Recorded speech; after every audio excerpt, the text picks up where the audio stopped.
it's under Islam, a particular religion. Wherever the Christianity was in 16th century, well, that's pretty much where Islam is now as far as women go. So you talk about organizing, and these are possibilities in maybe in the Western spheres.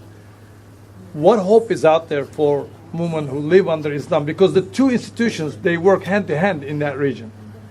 The religion, or the church, or the mosque, however you want, and the state, they're the same thing. They're the one, even when they're not the one, let's just pick my country, Turkey. They're supposedly separate. Yet still that oppression, even in Turkey, is very much visible. I mean, we watched, I grew up watching that. So what possibility is there? How do you ignite something there that will give women some, empowerment, some movement? Yeah, well, first of all, I don't accept the women under Islam are the most oppressed in the world. Okay, I think that should be put out. And the first to tell you that will be women who come from Islamic country, Muslim women. In fact, there's a whole literature and there are movements of women who live in Islamic country and see themselves as Muslim and are Muslim women, and women who are followers of Islam. And in fact, there has been a very, very interesting debate and literature and organizing, showing that in fact what passes as Islam now, it's really a fundamentalist perversion of Islam. In the same way as we have today all kinds of fundamentalist, right-wing strands of Christianity. Not that Christianity has ever been progressive in any form, but so at least not since probably its beginnings, very early. But today we also find very, militantly conservative forms of Christianity who, if they could, they'll probably burn us again. In fact, I always fear that this is going to happen again. Because, for example, the Pentecostalists in many parts of the world are preaching that there is a satanic conspiracy out there. And if people are poor, they say, oh, you should enrich yourself. Jesus wanted you to be rich. And if you're not, that means that somebody in your community is out to get you. And there is some satanic conspiracy against you.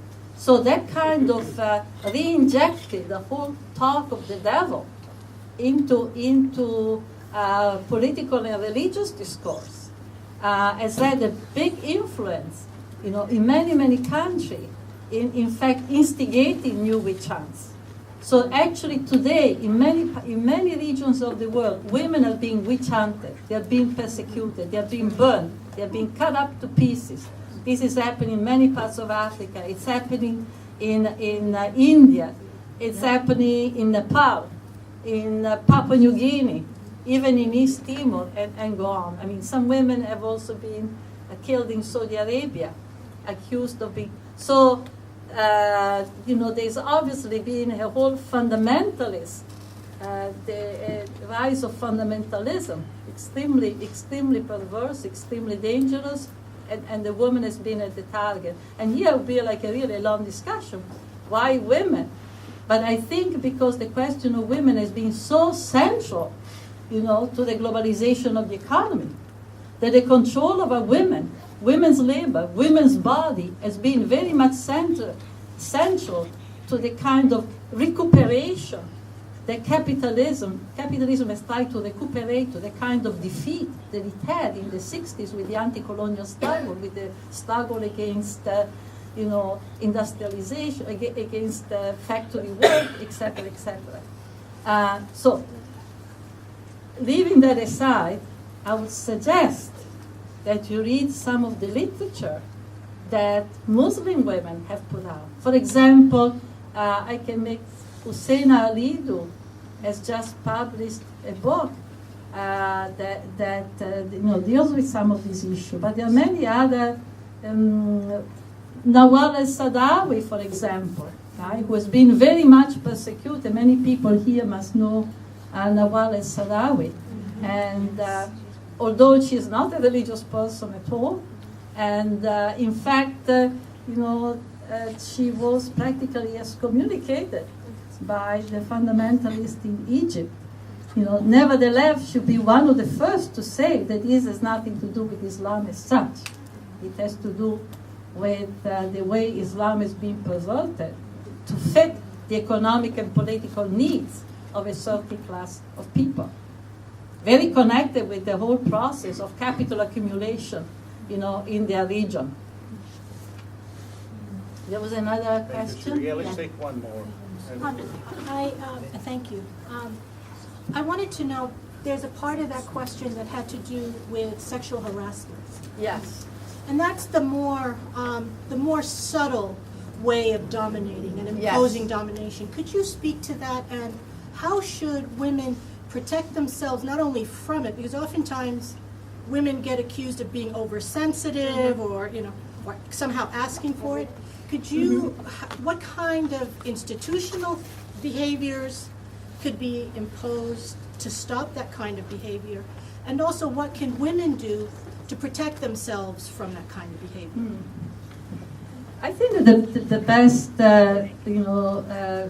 initiative, that women can engage, it's again, from my point of view, the fact that wherever women are, on a job, in a school, in an environment where they're present, to in fact begin to come together and speak about the situation as women.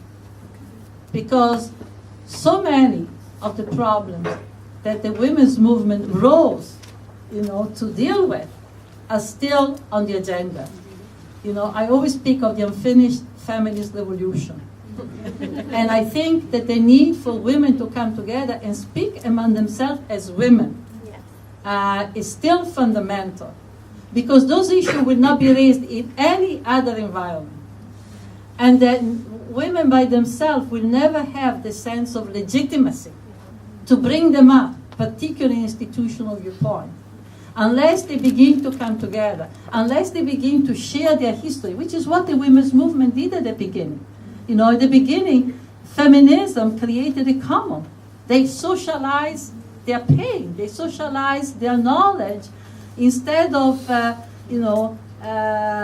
mourning about, their supposed failures, the failures of individual life. They actually came together, and by coming together, they began to realize that they were dealing with a problem that was way beyond, their individual situation, that this was a common problem. And I think that kind of initiative has to continue. I think that where it continues, women have the power to speak out and to confront the institution. Where instead they try to deal with it individually, then they're very easily delegitimized. Because now there are more subtle forms of sexism in the way there are more subtle forms of racism. Everything is much more muffled, but in that way much more difficult to confront. Thank you. Thank you. Thank you.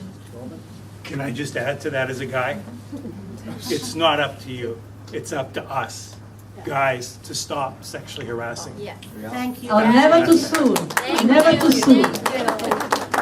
Thank you. Now, George, there is a bit of a provocative question for you, which is, some people were wondering, how is strike debt not reformist, in the sense that it is not, the way that I understand the question at least, it is not taking the state, the capital head on, but it is asking for certain things, and it doesn't have, or it doesn't seem to have, according to people who ask, the anti-capitalist revolutionary potential as it should. So, if you want to comment on this, is it really social democracy?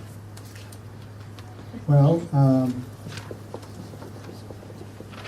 in talking about strike debt and its initial conception of what it wanted to do, it was expressed as a jubilee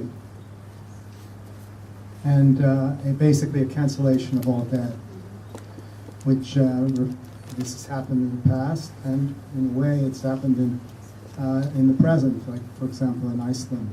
Speak a bit louder. 2 or 3 because years we cannot ago. hear you in the back. Can you hear me? Okay. But I had to point out, and others pointed out in Strike that what was important was the fact that jubilees can be very reformist. Take the pressure off a system of a ruling class. And the problem with reformist jubilees is that within a short time, we're back to the same situation. If you cancel student debt tomorrow, but the same structural principles are involved in how universities are financed and so on, you'd be back to $1 trillion in student debt within a very short time. So, in that sense, if strike debt was for a reformist jubilee, then I would say the questioners are quite properly questioning the credentials, you might say, of strike debt. But there's also revolutionary jubilees. In other words, jubilees that involve as well the fundamental transformation of the reasons why we develop into a debt economy. And so therefore, strike debt, for example, is saying, in terms of student debt, it's not enough just to cancel student debt, but to begin to basically demand an end to tuition fees at universities.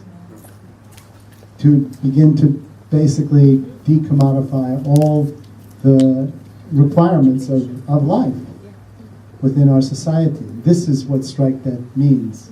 And you know, the questions, how it's, my question is not what about strike debt, but what are we doing to begin to organize a program and a political movement that will actually begin to realize this. And strike debt is starting up something that we think is very important and is developing. We have a long road to move down on. It's not going to be a viral process that suddenly will transform the situation, as far as I see. All good due respect to viruses. So so strike debt is once a revolutionary jubilee, and we're in the process. The very creative strike debt organization here in the Bay Area is filled with all sorts of good ideas about following certain paths. Because at this moment, to be really frank, when I look at the political scene, you know, the finger wagging that says you're not revolutionary enough for me is really problematic. So, okay, enough said. Anybody else would like to? Yeah, Fred.